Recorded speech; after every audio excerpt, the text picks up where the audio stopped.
Hi, I'm Kelly Kearney with Star Constellation Magazine, and with me today is actress that many TV and film fans know from her work in Better Call Saul and Preacher, 5 Days at Memorial.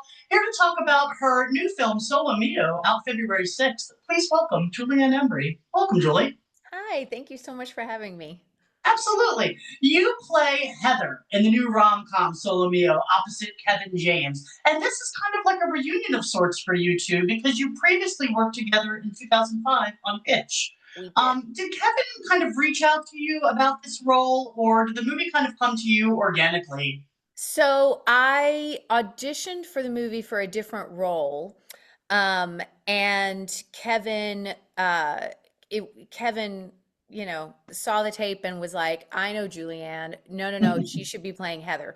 So like he wanted me to play Heather because he knew we had a little emotional heavy lifting to do in the movie together. And I think we got on so well during Hitch, even though we didn't really have scenes together. But uh, I think he thought it would help. That shared history would help, and we've both watched each other's work over the years, and like he and his wife got married not long after we finished filming Hitch. I was already married to my husband. Like, I think showing up to a film like this, and we started our first day of filming together was the big emotional scene toward the end of the movie, and not looking across and seeing a stranger's eyes, I think was very helpful for us. Yeah. And when you're making the film, what impressed you most about the writing and the production teams behind it? Because I know Kevin co-wrote the film as well.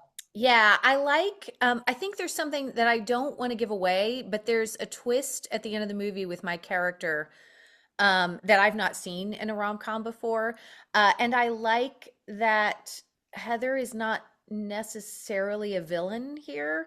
Um, this is I've said this at a talk back that we did after one of the screenings, but we see a lot of examples of falling in love of 20 somethings and 30 somethings on screen. We don't often see a real grown up example of finding love.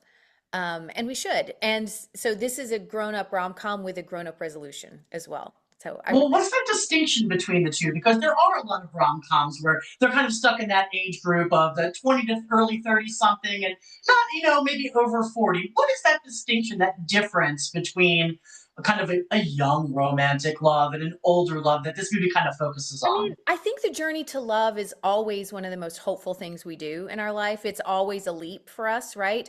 But I think because we see the representation of 20 somethings and 30 somethings on screen falling in love, we tend to think it's just not for us anymore once we cross Mhm. 40, right?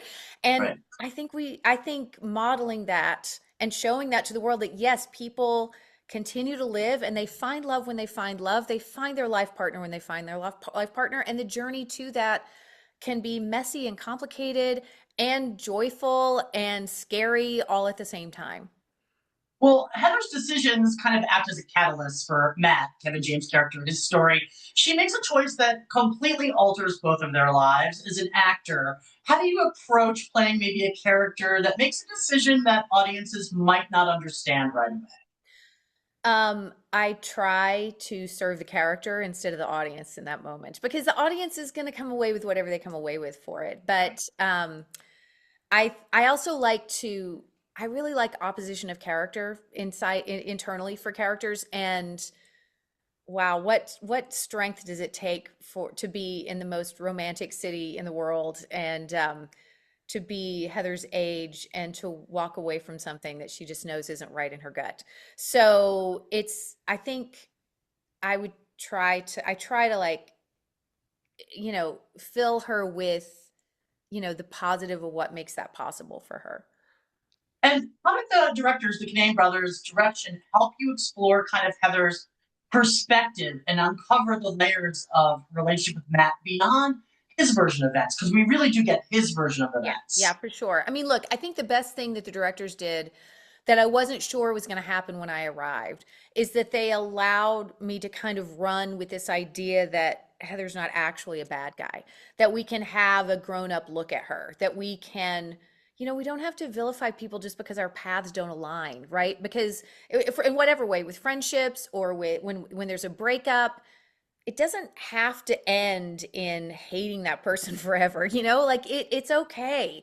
It's Right. okay for something just to not be right and move forward. And I think that's a really mature choice to make. And I think that's something unique and interesting about Solo Mio. And that goes back to what you were saying, like an older, kind of more seasoned love versus maybe a new love in I your mean, look, they're not 20s. 90. They're definitely like middle-aged and having a great Yes, time, 40. right? But that also is that middle of part of life is also full of vibrancy. And Right. and I think the film really shows that. When working with Kevin, obviously he's a stand-up comic. He's a funny guy. Did he give you room for improv in your Oh scenes? yeah, for sure. For sure. Yeah. Kevin's always seeking the scene, right? And he doesn't really care how that happens. So we were and that again, it helped a lot that we had that shared history and that shared trust together. I thought he was fantastic in Hitch. He thought I was fantastic in Hitch. We really trusted each other's work. So we were really able to go sort of wherever we felt the scene needed to take us. Yeah, that's really important. I felt like, at least from watching them, there was really a nice connection. I was really kind of rooting for them, and I think that maybe draws you closer to Matt's story. It beautifully balances kind of heartbreak and hope. Is there a message in the film you hope audiences take away from watching this? There's an Italian saying in it that I'm not even going to try to replicate. It says just try. I would say from my character's perspective, you have this one precious life. Follow your heart, run with it. You're only living right now. Like do follow your heart and run with it. Don't ever give up. Don't settle. Go for what you want. I think it's a great rom com. I thought it's something new, like you talked about. We're not going to talk about the twist, but it gives people something a little bit meatier of a rom com, and it's so sweet. You've been taking a lot of range stretching roles a lot recently, Julie. From this rom com to thrillers like Beast in Me. To the intense drama, 5 Days Memorial. What draws you to challenging material? Because I feel like you choose characters that are so different from each other, and they really kind of stretch your acting muscle. Yeah, so I've been doing that my entire career. It's just, once Better Call Saul came around, the industry got more okay with it. But even when I shot Hitch, I had just come off 13 episodes of a short-lived but very intense, very gritty crime drama on television. And then I went almost directly into filming Hitch. So I'm probably always my curiosity is a thing, and I'm probably always going to be drawn to the opposite of what I just did. I also like to go to my characters. I like to crawl into minds that don't work like my own. I like to crawl in. I like to my grandpa would say that I when I was in theater school that I was learning to walk around in somebody else's shoes. And I like that stretch. I think we really need to re-find our shared common humanity in this world. And I think that's my place here. Like, if I can go to these characters and figure out how their mind works and share that with the audience, then maybe we can see, look, as infuriating as Betsy Kettleman is, she loves her family, right? So as much as you might hate, as much hate as Betsy might have drawn from the audience, she's very relatable. She loves her family and she will die on that hill protecting them and doing what she thinks is right for them. I think I think that's what I'm always seeking. I'm always seeking to understand something I don't understand when I walked into it. Yeah, and fans obviously remember your work on Preacher, which was vastly different from a lot of your characters, and Yes. diving into the mind of her was probably another stretch of your muscle. Yes, exactly. And Preacher for me was because I proposed to Sam Catlin, our showrunner, when I started Preacher, that we make her freakishly good at her personas, and Mhm. like as good as any method actor, right? Like freakishly good at stepping into them. So that was like six roles in one for me. I mean, it was every year I had these great personas to step into, and I could run with them as far away from actual Featherstone as possible. And I really you know, diving into Featherstone's mind is dark, right? Like Right. she's she really doesn't have a problem killing people when she was but it was so that role was such a gift to me because I do love that versatility and I do love that stretch. I kind of thrive on it. So I really feel lucky that I was entrusted with her. We also love seeing you in Star Wars Skeleton Crew. What did that mean to you as someone who kind of, you mentioned before, growing up loving that franchise? It meant absolutely everything. And those guys were Better Call Saul fans, which I think is why that came to me. Mm, But I am such a massive Star Wars. I kind of giggled the whole time I was there. You sit with, they still do a lot of creature work, so you're sitting next to someone who is in full like VFX makeup head to toe, and it's just really, it's a really beautiful world to step into. Now they use the volume stages, so you walk around and mm. you see what the audience is going to see, and that Well, is absolutely extraordinary. And the world, I am canon now, which is crazy to yeah. say because the world that I anchor in that is was a new world to the Star Wars universe. So that was also absolutely thrilling and exciting. And I mean, the only thing wrong with that role for me is that I didn't get to hold the lightsaber. But like I really, I mean, it just makes me giggle and it makes me so happy to have stepped into that world. It's a real geek moment come through for me. Absolutely. For anyone that loves Star Wars, that is just being in that, being canon in that universe is just like a career, high point. Yeah, I mean, Absolutely. honestly, I would have done anything that they asked me to do. Like, I would have Right. walked around in the background in a mask. I don't care. It was just such a thrill to be there and to dwell on that set for a while. And all my stuff was with Jude Law, and he was absolutely lovely. We had a very good time together, like finding and exploring what we were going to do together. It was great. We have to talk about your former boss, Vince Gilligan, who Yeah. is kind of all over the place now with this wildly popular show, Pluribus. And Patrick Fabian, your former co star, has sort of appeared in the show. Mhm. Would you be interested in maybe joining the collective or playing someone specific in that universe? Because, Okay, boy, that's a popular show. so look, I am so thrilled for Ray Seahorn. She deserves every bit of accolade and flowers that she gets right now. I am thrilled for Vince. I loved working on Better Call Saul.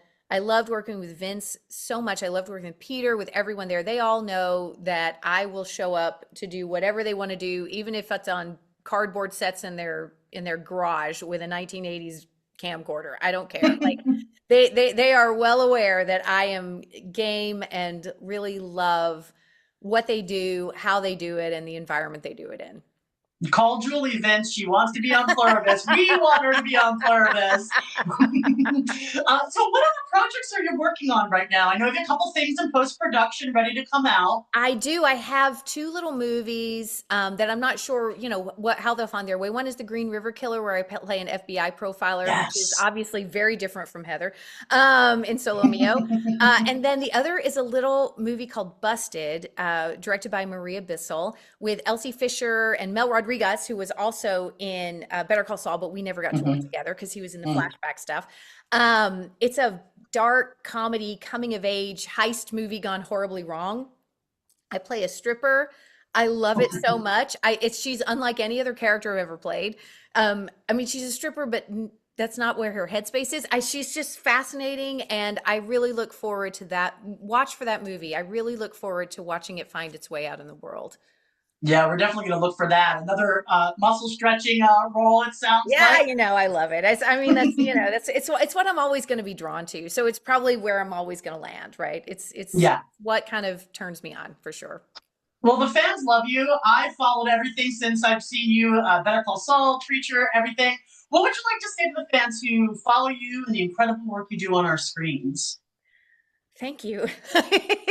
If you're watching anything because I'm in it, I that blows my mind, and I'm so very grateful. I mean, most days I'm just grateful that my husband and live in an actor household, and I'm just grateful we make a living. So like